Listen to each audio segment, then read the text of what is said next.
Friends, welcome back to my channel. आज हम real time love के लास्ट सीजन के फर्स्ट एपिसोड की एक्सप्लेनेशन देखेंगे। तो चलिए कहानी की शुरुआत करते हैं। तो जैसा कि लास्ट सीजन में हमने देखा था कि डेटिंग शो के लास्ट एपिसोड में जब प्रोग्राम लाइव होता है तब गोयून अचानक से ये चान को किस कर देती है और ये सब इतना अचानक होता है कि ये चान को कुछ सोचने समझने का मौका नहीं मिलता। उन दोनों की किस लाइव देखने के बाद होंगयुंग का दिल टूट जाता है। कहानी में आगे हम देखते हैं कि ये चान की क्लास स्टूडेंट्स उसका और गोयून के किसिंग का वीडियो देखते हुए आपस में बातें कर रहे होते हैं। लड़के कह रहे होते हैं कि ये दोनों पक्का डेटिंग कर रहे हैं और लड़कियां कहती है कि ये सब तो गोयून का किया धरा है, ये चान तो केवल शो के लिए ये सब कर रहा होगा। लड़के फिर से कहते हैं अगर उसने ये सब शूटिंग के लिए किया होता तो वो ऐसे एक्सप्रेशन नहीं बनाता। तभी लीडोंग वहाँ आता है और गोयून को ये चान को किस करता देखकर वो जोर से चिल्लाता है। उसकी चीख सुनकर बाकी सब डर जाते हैं। लीडोंग अपनी आंखें चेक करते हुए कहता है मेरी आंखों को क्या हो गया है।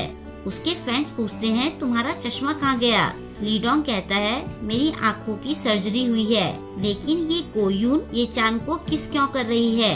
क्या मेरी आंखों का ऑपरेशन ठीक से नहीं हुआ? लगता है मेरी आंखों में कुछ प्रॉब्लम आ गई है। तभी ये चान भी क्लास में आता है। एक लड़का उसके पास जाकर कहता है मैं गोयून का बहुत बड़ा फैन हूँ, क्या तुम मेरे लिए उसका ऑटोग्राफ ले आओगे। तभी लीडोंग पूछता है अगर ये गोयून को डेट कर रहा है तो होंगयुंग का क्या होगा। तभी कोई बताता है कि इन दोनों का तो पहले ही ब्रेकअप हो चुका है। सब लोग ये सुनकर चौंक जाते हैं। सब लोग होंगयुंग को देख रहे होते हैं। होंगयुंग इरिटेट होकर कहती है मुझे घूरना बंद करो।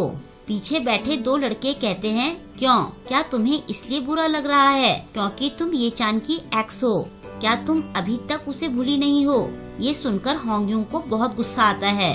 वो भागकर उन दोनों के पीछे जाती है और उन दोनों का सिर पकड़कर कहती है अगर तुम दोनों को उनकी किस देखने का इतना ही शौक है तो तुम खुद ये करके देखो। ये कहकर वो उन दोनों की किस करवा देती है, लेकिन असल में वो ये सब इमेजिन कर रही होती है। ये चान गुस्से में सबसे कहता है मेरे और गोयून के बीच कुछ नहीं चल रहा है, तो तुम लोग फालतू के सवाल पूछना बंद करो। फिर वो होंगयुंग की तरफ देखता है, लेकिन होंगयुंग क्लास के बाहर चली जाती है। बाहर जाने के बाद दो लड़कियां उसके पास आकर कहती है तुम तो ये चान की फ्रेंड हो ना, उसके और गोयून के बीच में क्या चल रहा है तुम्हें तो ये पता ही होगा। होंगयुंग कहती है अगर तुम्हें जानने का इतना ही शौक है तो जाकर उन दोनों से पूछो। उसका ये जवाब सुनकर वो दोनों लड़कियां चली जाती हैं। तभी ये चान वहाँ आकर होंगयुंग से कहता है उस दिन गोयून ने मुझे अचानक से किस कर दिया। मुझे नहीं पता था कि वो मुझे किस कर देगी, इसमें मेरी कोई गलती नहीं है। गोयून सोचती है मुझे पता है कि इसमें तुम्हारी कोई गलती नहीं थी, लेकिन पता नहीं क्यों फिर भी मुझे बुरा लग रहा है। वो उसे कहती है मुझे सब पता है, तुम बहाने मत बनाओ। ये कहकर वो वहाँ से जाने लगती है। ये चान चिल्लाते हुए कहता है मुझे अवॉइड करना बंद करो। अगर हम बात ही नहीं करेंगे तो फिर सारी बातें क्लियर कैसे होंगी। होंगयुंग उससे क्लास के बाद बात करने के लिए मान जाती है। क्लास में जाने के बाद हम देखते हैं कि किमजी लीडोंग की तरफ देख रही होती है और लीडोंग उससे छुप रहा होता है। ये चान भी अपनी कॉपी में लिखकर होंगयुंग से माफी मांगता है और कहता है तुम्हें गुस्सा होने का पूरा हक है, लेकिन मेरे लिए तो मेरी लाइफ में सिर्फ तुम ही हो। उसके जवाब में होंगयुंग उसे गैलरी में मिलने के लिए कहती है। क्लास के बाद ये चान होंगयुंग का वेट कर रहा होता है। होंगयुंग के आने के बाद वो उसके साथ जाने वाला होता है कि तभी गोयून भी वहाँ आ जाती है और वो ये चान से बात करने के लिए अपने साथ चलने के लिए कहती है। ये चान उसे साफ मना कर देता है कि मेरे पास तुमसे बात करने के लिए कुछ नहीं है, लेकिन गोयून फिर भी उससे बात करने की जिद पर अड़ी रहती है। उन तीनों को वहाँ देखकर और स्टूडेंट्स की भीड़ वहाँ इकट्ठा होने लगती है। मजबूरी में ये चान उससे बात करने के लिए उसके साथ चला जाता है। ये देखकर होंगयुंग को गुस्सा आ रहा होता है। जाते जाते गोयून मुड़कर होंगयुंग को देखती है और होंगयुंग सोचती है मुझे ये सब रोकना पड़ेगा। इससे पहले कि गोयुन कुछ और कर दे। उसके बाद वो भी वहाँ से चली जाती है। गोयुन और ये चान अकेले में बात करने के लिए जाते हैं। वो कहता है तुम्हें मुझसे बात करने के लिए मेरी क्लास में नहीं आना चाहिए था। गोयुन कहती है तुमने मुझे कॉल नहीं की और मैं तुमसे फेस टू फेस बात करना चाहती थी। वो कहता है बोलो तुम्हें क्या कहना है। गोयुन ये चान से उस दिन उसे अचानक से किस करने के लिए सॉरी कहती है। ये चान कहता है अगर तुम्हारा हो गया है तो मैं जा रहा हूँ, फिर से ऐसा कभी मत करना क्योंकि ये बहुत सेल्फिश था। गोयुन पूछती है क्या वो किस तुम्हारे लिए कुछ नहीं थी?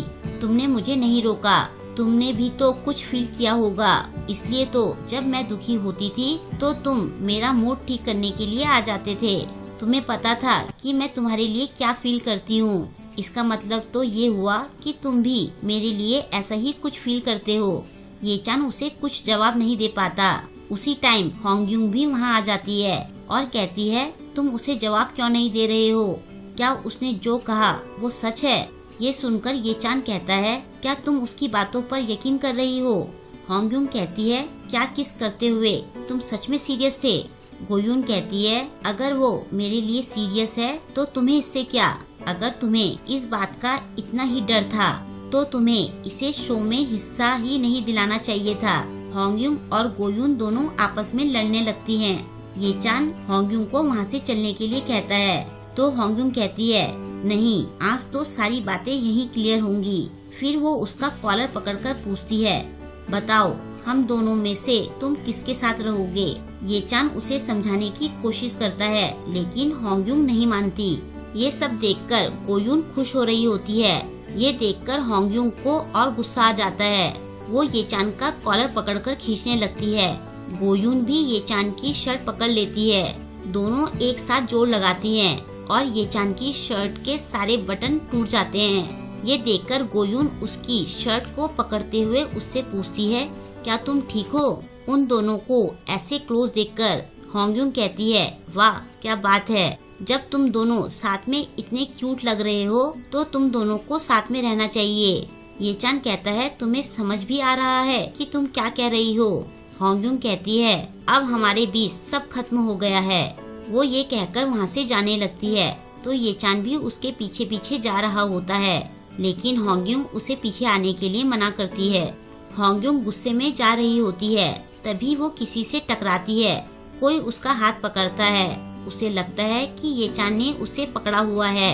वो गुस्से में कहती है मैंने कहा था ना कि मेरे पीछे मत आना, और ऐसा कहकर वो गुस्से से अपना हाथ जोर से घुमाती है लेकिन उसका हाथ पकड़ने वाली उसकी टीचर होती है और होंगयुंग का पंच उसकी टीचर की नाक में लगता है। टीचर को देखने के बाद होंगयुंग की शक्ल पर 12 बज जाते हैं। टीचर देखती है कि उसकी नाक से खून निकलने लग गया है। वो होंगयुंग पर जोर से चिल्लाती है। उसके बाद होंगयुंग स्टाफ रूम में खड़ी होती है। वो टीचर से कहती है मुझे नहीं पता था कि वो आप हैं। फिर वो टीचर से माफी मांगती है। टीचर की नाक से अभी भी खून निकल रहा होता है। वो होंगयुंग से कहती है तुम कब बड़ी होगी? बाकी सब बच्चे पढ़ने में लगे हैं और तुम खुद को देखो। ये सुनकर होंगयुंग को बहुत गुस्सा आ रहा होता है। टीचर उसे सजा के तौर पर 5 घंटे की कम्युनिटी सर्विस करने के लिए कहती है।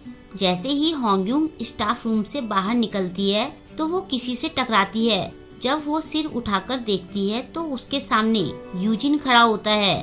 वो पूछती है तुम यहाँ क्या कर रहे हो? तभी उसका ध्यान यूजिन के बैच पर जाता है। उसे देखकर वो कहती है क्या तुम मुझसे जूनियर हो? यूजिन को कुछ जवाब नहीं सूझता तो वो उसे सिर्फ हाय कहता है।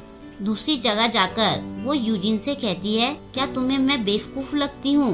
होंगयुंग को देखकर वो कहता है क्या तुम रो रही हो? होंगयुंग कहती है सब मुझसे झूठ बोलते हैं, सब मुझे धोखा देते रहते हैं, हर कोई मेरे साथ ऐसा क्यों करता है? ऐसा कहकर वो जोर जोर से रोना शुरू कर देती है। वहाँ से और स्टूडेंट्स भी जा रहे होते हैं तो यूजिन होंगयुंग को कवर करने के लिए उसके आगे खड़ा हो जाता है। वो यूजिन की पीठ पर मारते हुए कहती है मैंने क्या गलत किया है? मेरे साथ ही ऐसा क्यों होता है? क्यों सबको मैं बेवकूफ लगती हूँ?